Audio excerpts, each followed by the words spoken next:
Hello everybody, it's Carl Mormon, your garden guy, and today I'm in the cabbage garden here. That's right, I've got a bunch of little cabbage plants coming up here and all sorts of other brassicas as well. I'm doing cabbages, I've got a few broccolis going in here and then some kale as well.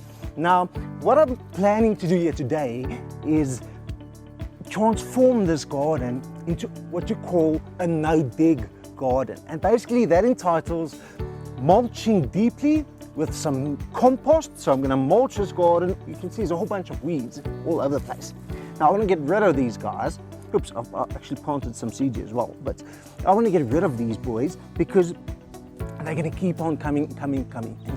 So the idea here is to pack out some cardboard, just old cardboard I could collect lying around, and then you're obviously going to dodge the plants, pack the cardboard all along on the surface of the soil. On top of the cardboard, I'm going to put some of this compost, a well-rotted, nice, just a general compost, right? But nice and thick, eh? 5 centimeters layer on top of that, amongst all of my vegetables over here. And what that's going to do is keep all the moisture in and subside those weeds so they don't come up. And then next year, the reason we call it a no-dig garden, well, not next year, well, next season rather, the reason we call it a no-dig garden is because you literally just pop in your plant and that's it.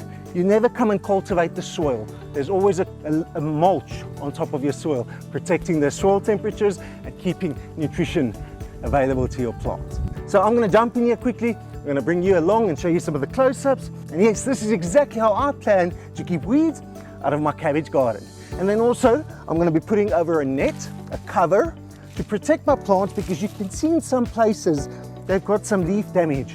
And especially with cabbages and the other brassicas which we're growing for foliage, we want to make sure that we can protect them. This can be birds that come and pick at the plants, or bugs or snails, and I'll keep a lookout for those guys. And that over here is just going to protect them from some of the majors, but a close eye is the best weapon against the pests in the garden. So amongst my cabbages over here, I've already started interplanting them with beans. These are bush beans and they're going to grow up to a nice sturdy little plant. And what's awesome about growing these two guys together is that they're terrific companion plants because the beans release nitrogen into the soil and the cabbages are heavy feeders, so they need that nitrogen availability. And for the same reason, I'm going to be feeding these guys now quickly before I add my no-dig method or composting mulch. I'm going to make sure that I feed all of my cabbages below the cardboard. So I'm going to add some feed to my cabbages and then I'm going to add the cardboard on top of that, and onto that I'm going to add some of the compost.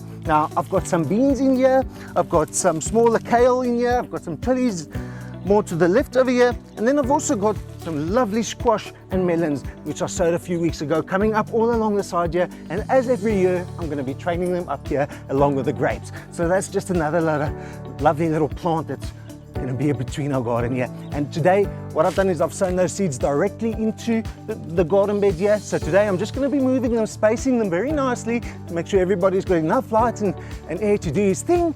And yes, then I'm going to come over with the net, make sure they're protected, watered well, and you can have some delicious food in no time.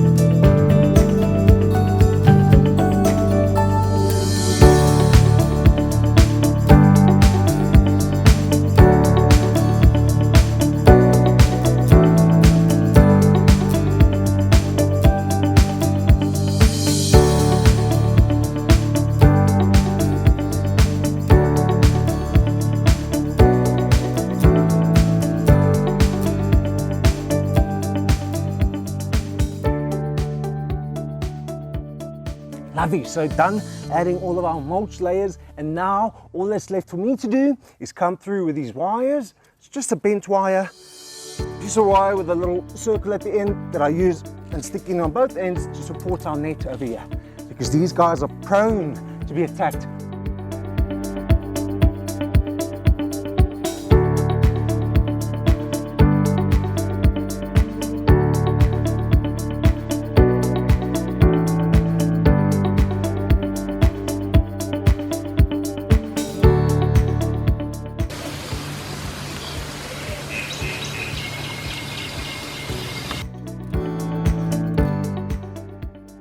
you can see here, some of my veggies didn't quite turn out to the quality I would have liked, but they're definitely still edible.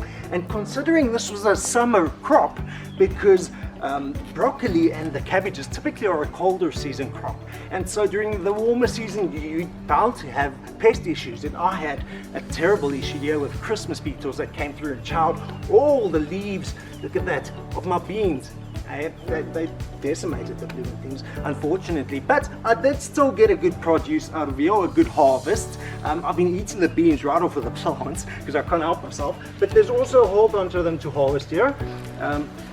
There are some around if you open up your eyes and look for them a bit, and that's what I'm going to be doing today, is harvesting. Look at that. Now these have gotten a bit more mature, so we'll be cooking them to eat them. We won't be eating them fresh, but regardless, they've worked. The reason I had the beans in here is because, as some of you might know, beans as a plant are called a nitrogen fixer, and basically what that means is beans don't use nitrogen out of the soil. They draw nitrogen out of the air, and they store that nitrogen in their roots. So in effect, by planting beans in your garden, you are introducing more nitrogen into your soil.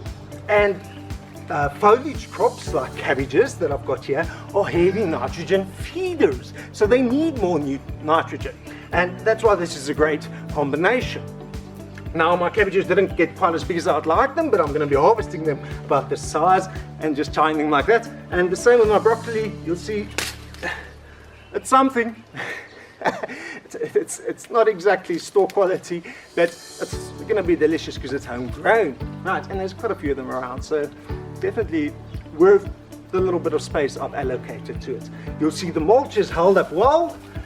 It will still be available for another season long, and basically what I'm going to be doing today is removing all of the broccoli out of this garden bed because their time has come and gone, and I'm also going to be harvesting all of the beans.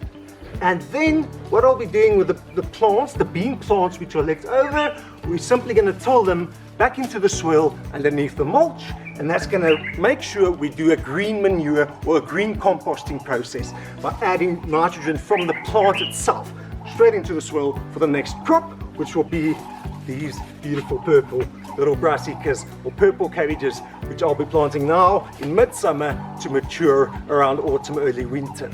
So just a little bit of an update on how our collaborative or our companion planting cabbage bed has been doing. And yes, that kind of summarizes the process I've tried to demonstrate here of building a no-dig garden bed, because remember, this is a no-dig bed. We don't dig and till the soil here, we simply just keep adding layers of mulch to this garden bed, so it's a no-dig bed. And I think it's illustrated what I'd like, would have liked it to illustrate quite well. I think the beans and the brassicas have performed, and yeah, just to show what I was trying to achieve here, I think I did it quite well, that the beans grow well with the cabbages in a no-dig garden bed. Hey, thank you for your time, spending it here with me, Carl Mormon, the garden guy.